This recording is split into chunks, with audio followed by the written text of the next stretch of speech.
안녕하세요. 오늘 딥다이브에서 함께 살펴볼 자료들은요. 하나님, 창조, 사랑, 구원 같은 아주 근본적인 주제들을 다루고 있습니다. 네, 핵심 질문은 이거죠. 우리가 그러니까 유한한 존재가 어떻게 무한하고 보이지 않는 하나님을 알고 또 사랑할 수 있을까? 특히 자료들에서 제2의 하나님께서 피조물이 되셨다는 이야기가 나오는데 이게 어떻게 연결되는지가 궁금하실 거예요. 맞습니다. 그래서 이번 딥다이브에서는 이 복잡해 보이는 아이디어들을 좀 하나씩 풀어보면서 하나님과 우리 사이의 관계에 대해 자료들이 뭘 말하는지 그 핵심을 파악해보는 게 목표입니다. 자, 그럼 바로 시작해 볼까요? 우선 첫 번째로 자료들은 딱 잘라 말합니다. 하나님, 특히 성육신 이전의 하나님은요.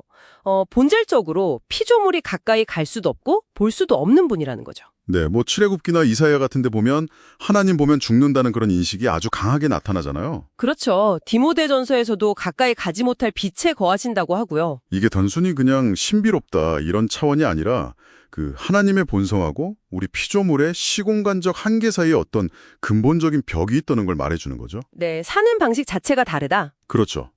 이게 우리가 풀어야 할 첫 번째 실마리입니다. 근데 여기서 흥미로운 게 이렇게 다가갈 수 없는 하나님께서 우리에게 자유의지를 주셨다는 점이에요. 맞아요. 자료를 보면 하나님은 우리가 당신을 알고 사랑하기를 원하신다는 건데 모르면 사실 사랑할 수가 없으니까요. 여기서 이제 딜레마가 생기는 거죠. 어떻게 자신을 알리실 수 있을까? 네. 그 보이지 않음과 관계를 원하시는 마음 사이의 긴장감, 이게 자료 전체를 꿰뚫는 것 같아요. 그렇습니다. 피조물을 파괴하지 않으면서 동시에 자신을 알리셔야 하는 그 방법이 뭘까?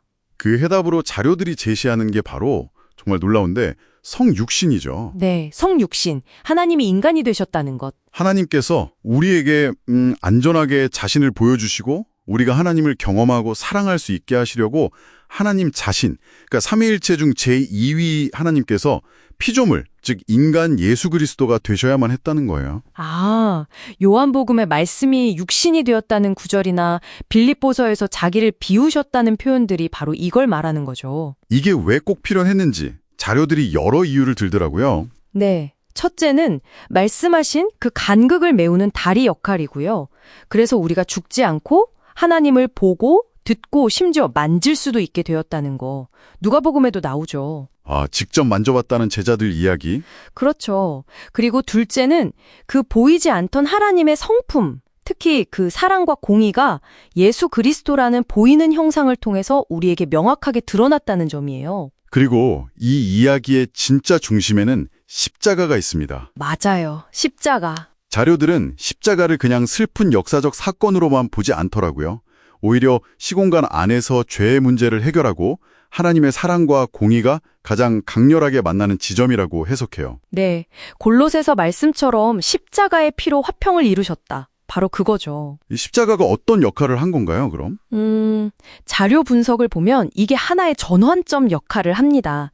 동물의 피로 상징되던 옛 언약 시스템에서 하나님의 피, 그러니까 예수님의 피에 기반한 새 언약으로 넘어가는 결정적인 사건이라는 거죠. 성령을 통해서 우리가 하나님과 이웃을 사랑하라는 그 계명을 진짜 살아낼 힘을 준다고 로마서가 그렇게 연결하고 있거든요. 그렇군요. 그럼 이 모든 신학적인 이야기들이 결국 우리 각자에게는 어떤 의미가 있는 걸까요? 자료들은 명확하게 이야기합니다. 피조물이 되신 그리스도, 그분을 통해 나타난 하나님을 그 자기희생적인 사랑을 우리가 보았기 때문에 비로소 하나님을 사랑할 동기 그리고 능력까지 얻게 된다는 거죠. 요한일서 말씀처럼 우리가 먼저 사랑한 게 아니라 하나님이 먼저 우리를 사랑하셨다는 거군요. 그렇죠. 그 사랑을 보고 배우는 거죠. 그리고 이 암과 사랑은 반드시 변화로 이어져야 한다고 자료들은 또 강조하네요. 네, 맞습니다. 단순히 머리로 아는 걸 넘어서 삶으로 이어져야 한다는 거죠. 그리스도를 닮아가고 그분이 사셨던 방식을 따르고 또 각자의 삶에서 자기 십자가를 지는 그런 실천으로요. 그게 마태복음에 나오는 말씀이죠. 네.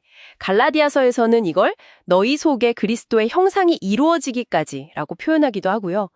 결국 이론이 삶이 되는 과정인 셈입니다. 오늘 딥다이브 내용을 한 문장으로 딱 정리해보면 본질적으로 다가갈 수 없었던 하나님께서 우리와 관계 맺기를 원하셔서 우리가 하나님을 알고 사랑하며 변화될 수 있도록 스스로 인간 예수 그리스도가 되셔서 눈에 보이게 자신을 드러내셨고 그 정점이 바로 십자가였다. 뭐 이렇게 요약할 수 있겠네요. 네, 아주 정확한 요약입니다.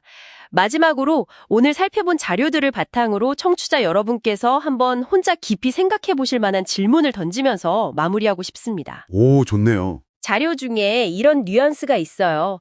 제2위 하나님께서 시공간에 상속받고 그 안에서 죄를 소멸시키기 위해 피조물이 되셨다는 암시인데요.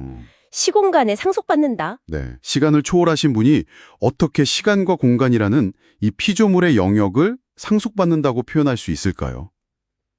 영원하신 하나님께서 유한한 우리의 경황, 기쁨과 슬픔, 삶과 죽음까지도 공유하신다는 것의 진짜 의미는 뭘까? 한번 곱씹어 보시면 좋을 것 같습니다.